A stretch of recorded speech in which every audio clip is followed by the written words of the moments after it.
I'd bought the tin and had the roof squared and ready to go, but the weather hasn't been cooperating. So in the meantime, I built a porch, which will make a good platform to push up the tin from.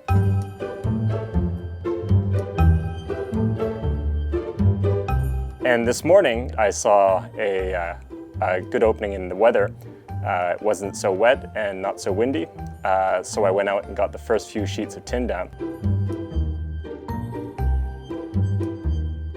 The first few are important because the rest of the tin follows from there. If you mess up at the beginning, it's going to be even uglier at the end. Still a little early to say whether I got it right or not, but glad nonetheless. Today I woke up kind of dreading having to call the glass guy because I really didn't know what dimensions I needed, because I didn't really know where I was putting them, because I hadn't really figured out my floor layout yet. But I got a call from Chris Ashurst, aka Chris the Mapper. He was calling to say that a woman in town had put in new windows in her house and was getting rid of the old ones. So I pulled on some pants and went to town. And he'd already scooped the 2 sliding glass doors, but there was plenty of other glass, some really big pieces, in fact. So we picked up a hitchhiker and got him to help, a guy apparently known as Banjo Ben, although he was carrying a violin. And he helped load up the pickup. And so now I'm happy to say I got everything I wanted to get done this week done. The roof's up and I have glass on site. So it was a good day. This past weekend was the May Long, and I took a couple days off from building and went to a pole raising and potlatch in Skidegate, the main Haida village at the south end of the island.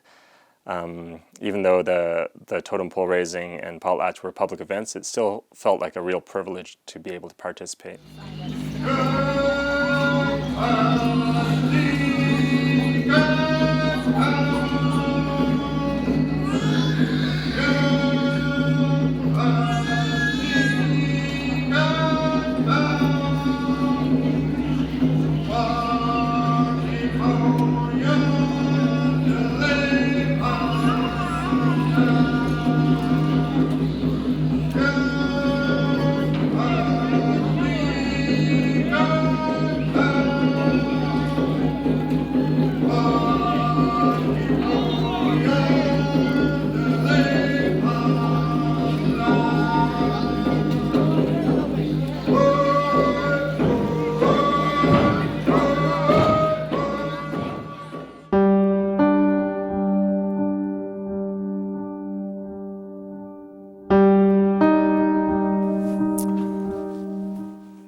Hey, it's about noon.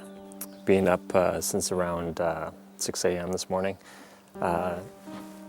Still trying to figure out what I'm going to do about the floor plan now that I know that the loft's maybe not an option.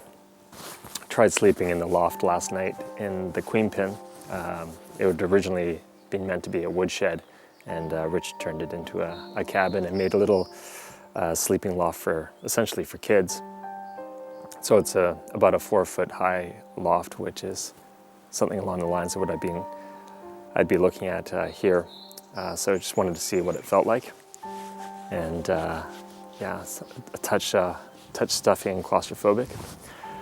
But yeah, so I woke up this morning feeling pretty, I don't know, demotivated.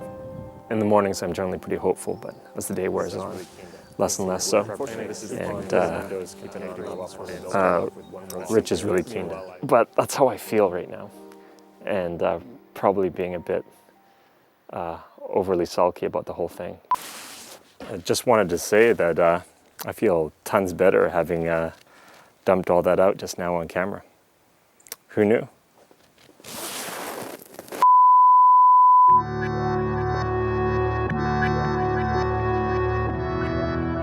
On the building front, Rich and I had our first real disagreement, and that was how best to frame in the walls, windows, etc. Fairly fundamental part of building a cabin. It's been a really long time since Rich has actually built pole construction. He now builds most of his places traditional stick framing. And poles aren't straight, and they're not square, and mine are particularly not straight. So yeah, you would think, how could I possibly disagree with a man who's built a couple dozen cabins and has over 30 years of building experience? And I've built, well, nothing. But I guess I had that watershed moment of realizing that my mentor is not infallible and doesn't have all the answers ready at hand, and is in fact human. And apparently he didn't sleep very well the other night, and neither did I. But I kept moving forward with one possible solution, and you can see that some of the wood is leaning at odd angles to what's plumb, and unfortunately that's not an optical illusion. But this morning we got up, and Rich, Lisa, and I did a little work party on a simple section of the wall. They were showing me how to frame in a window that has no casement, and the simple part went well. And so we're all smiling, and now the sun is shining, and you know, we'll burn the other bridges when we get to them.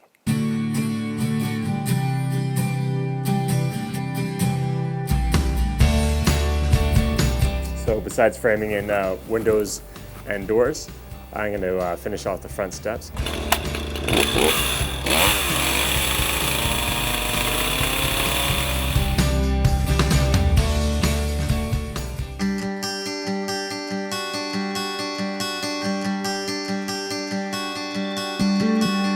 Building is going along at a good pace for a couple of reasons.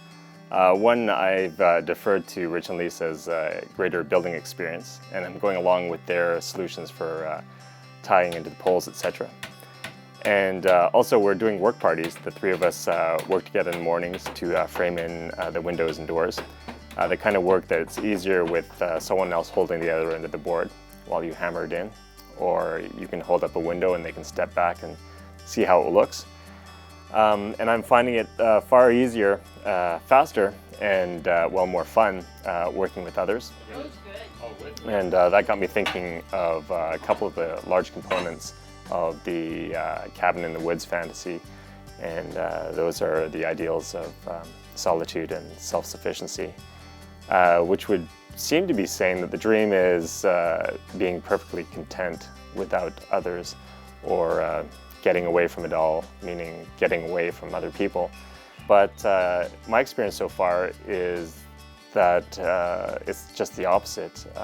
More and more I found that I'm even more keenly aware of my relations with others, and that's both the family and friends that I left behind, and as well as the people that I'm meeting here now. The acid test would seem to be, would I want to be here in this place as beautiful as it is? Would it be anywhere near as interesting if there were no people? And I could categorically say no.